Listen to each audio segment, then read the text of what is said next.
En nuestra tierra. La entrevista de esta hora.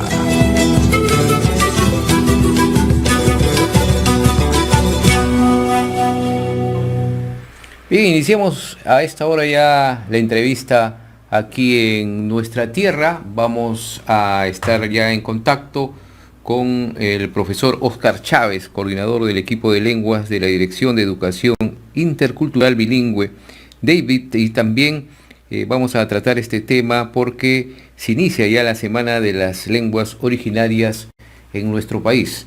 Profesor Chávez, muchas gracias por este contacto.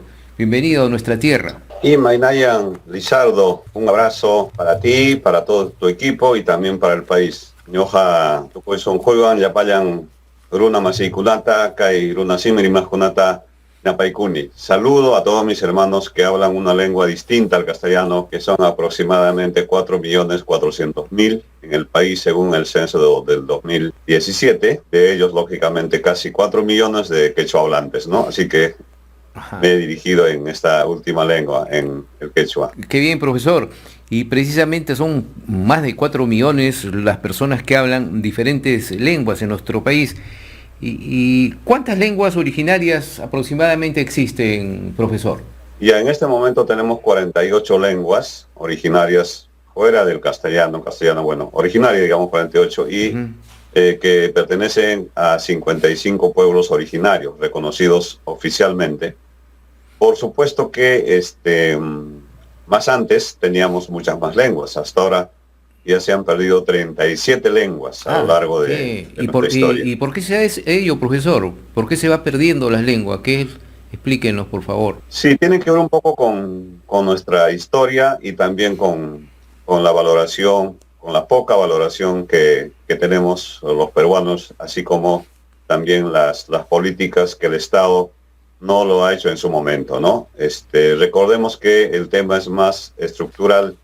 Desde la invasión española, no han habido pues políticas de recuperación, de fortalecimiento. Una de las lenguas, por ejemplo, que se perdió hace más o menos como 60 años es la lengua mochica o muchic, ¿no? Pero los pobladores del norte están en una actitud de recuperarla, por ejemplo, eso me parece interesante. Pero ya nadie habla el mochica. Han quedado documentos, sin embargo, y desde los documentos, como algunos lexicones o diccionarios, los pobladores del norte están intentando recuperar, ¿no? Y eso me parece interesante. También pasa lo mismo con la lengua uro, por el Titicaca, que también ya hace ese tiempo que se ha perdido, pero también los descendientes uros también están queriendo recuperar.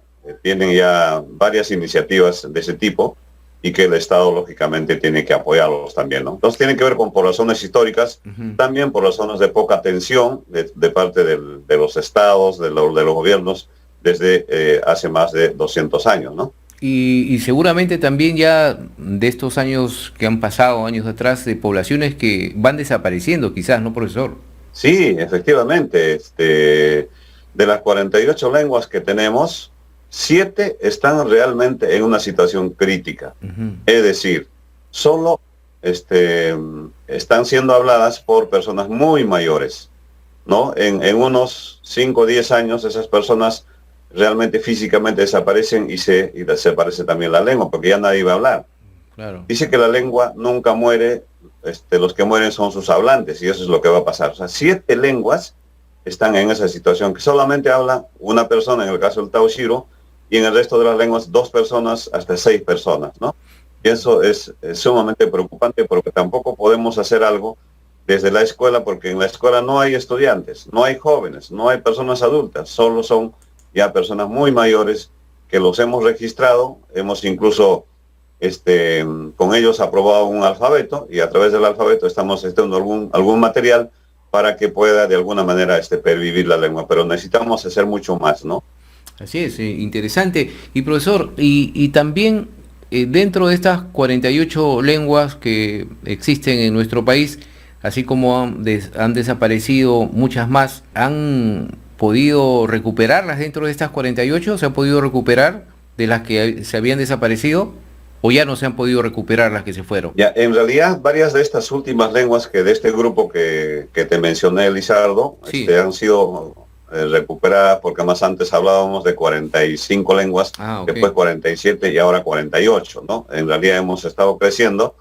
Sin embargo, como tú verás, a veces es imposible luchar contra la adversidad, porque lamentablemente muchos peruanos todavía no reconocemos el valor de nuestra diversidad.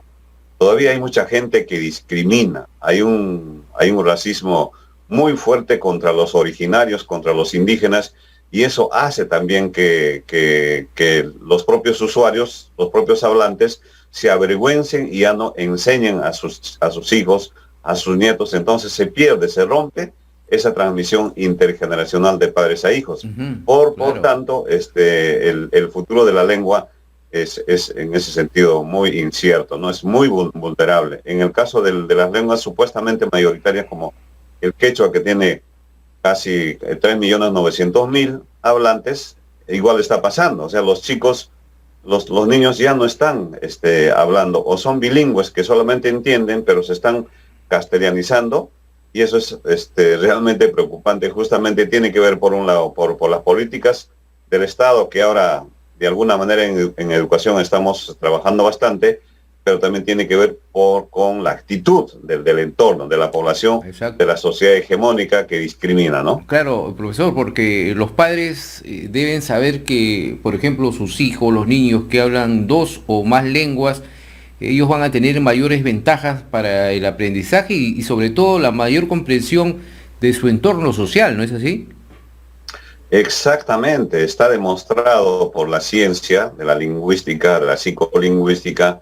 Quien domina más de 2 lenguas, de todas maneras tiene desarrollado mayor su capacidad también cognitiva e intelectual, porque va a pensar en 2 contextos lingüísticos y también en 2 culturas, y eso enriquece, no empobrece. Pero nos han hecho creer, pues, desde la historia, desde la invasión, que solamente el castellano es como sinónimo del desarrollo cognitivo, de la ciencia incluso, y las otras lenguas no.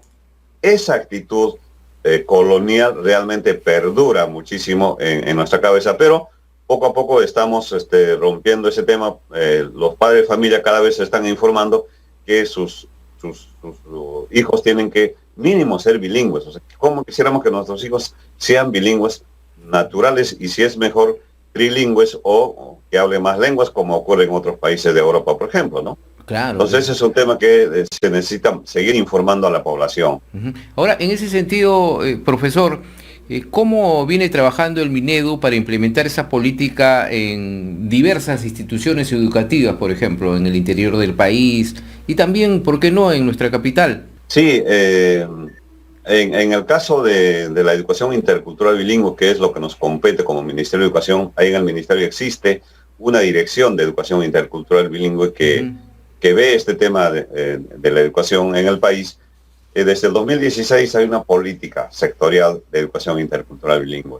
Y en el 2018 ha salido un modelo de servicio de educación intercultural bilingüe. Gracias a este documento es que ahora tenemos registrado en el país cerca de 27.000 instituciones educativas llamadas de educación intercultural bilingüe, y tenemos más de 1.200.000 estudiantes que tienen que recibir la educación intercultural bilingüe. Para ello también hemos hecho un proceso de registro de los docentes, y tenemos más de 100.000 docentes registrados para la educación intercultural bilingüe. Lógicamente que no todos están desempeñando la labor. Sin embargo, tenemos un registro, aunque en algunas lenguas nos faltan profesores para desarrollar este tema.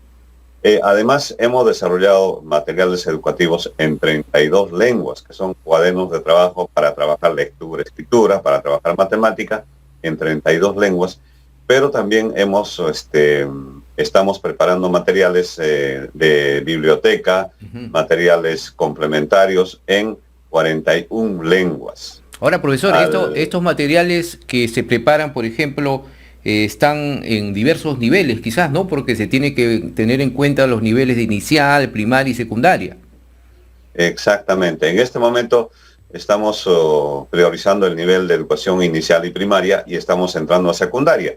En secundaria ya tenemos materiales en algunas lenguas y que todavía nos falta seguir trabajando, pero son avances sumamente importantes. Lógicamente que el tema central en este caso es el factor docente.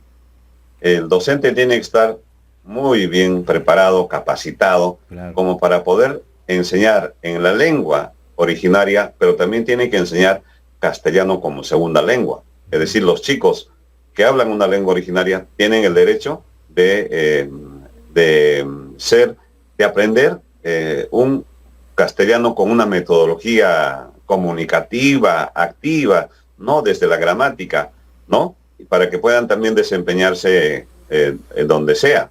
Y eso es un poco lo que nos falta trabajar todavía. Teníamos nosotros un acompañamiento pedagógico, es decir, acompañantes para que puedan ayudar en aula a los profesores. Ese programa, por el tema de la pandemia, un poquito que se ha retrocedido, pero desde el próximo año nuevamente estamos en condiciones de fortalecer este programa que es costosa, sin embargo, es la única forma de avanzar en este proceso. Uh-huh. Pero también sí. Comunicarte, Lizardo, que paralelamente estamos haciendo varias cosas para fortalecer a los profesores. Estamos ofreciendo cursos virtuales de escritura de las lenguas originarias. La mayoría de nuestros profesores son más hablantes, ¿no? Es decir, dominan muy bien la parte oral, pero la parte escrita y la parte de reflexión gramatical como que les falta. Ahí necesitamos entrar muchísimo más.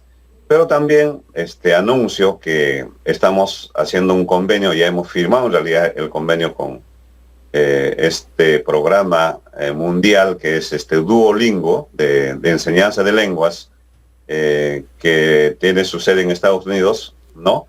Que tiene un programa excelente para aprender el inglés, el portugués y otras 113 lenguas en el mundo. También lo vamos a hacer en quechua, ¿no? Vamos a empezar con la lengua quechua, más quechua sureño, de modo que los chicos a partir del próximo año, 2024, puedan tener un programa muy interactivo de aprendizaje del quechua. Es para los que no saben la lengua, para los que tienen que aprender la lengua. Esas son algunas noticias que queremos justamente comunicar en estos días de reflexión sobre la diversidad lingüística de nuestro país. Qué interesante, profesor Chávez, porque hay que recordar que precisamente se está en la semana de las lenguas originarias, ¿no? Que el día central es el 27 de mayo. Sí, efectivamente.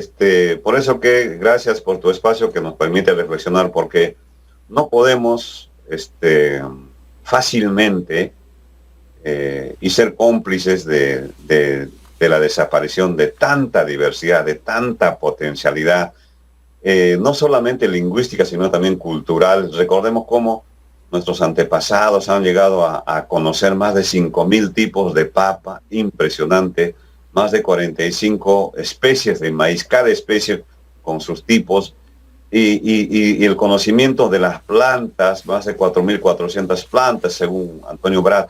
En fin, o sea, tenemos conocimientos, saberes, que si no las empezamos a poner en los establecimientos educativos, si no empezamos a trabajar como una cosa válida, potente, pues vamos a perder sencillamente.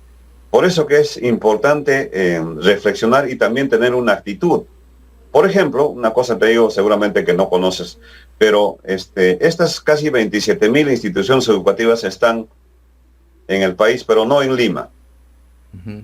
Qué contradicción. En Lima hay como 1 millón de hablantes de lenguas originarias, más de 800.000 quechuas. El resto son aymaras y amazónicos que radicamos en Lima, me incluyo. Uh-huh. Sin embargo, solo tenemos una institución educativa, una sola escuelita, que es la de Cantagallo, que es de la comunidad Chipiva, pero no tenemos otras instituciones reconocidas. Esa es una tarea, por ejemplo, es un reto.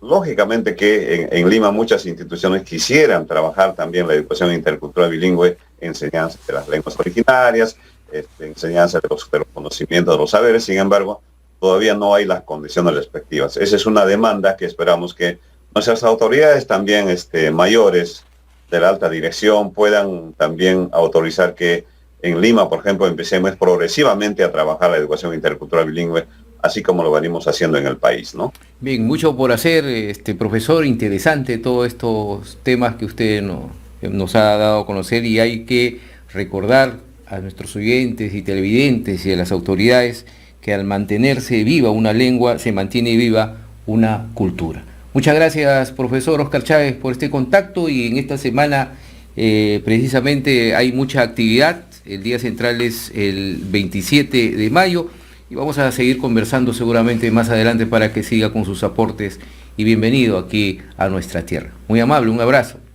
Qué bueno, mi estimado Lizardo, muchísimas gracias al espacio, y ahora permítame despedirme también en la lengua quechua.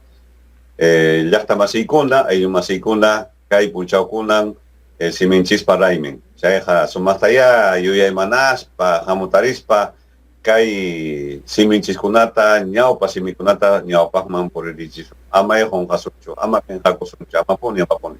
Haili, Quechua Runacuna, Haili. Gracias, amigo. Un abrazo, profesor. Gracias. Nuestra tierra.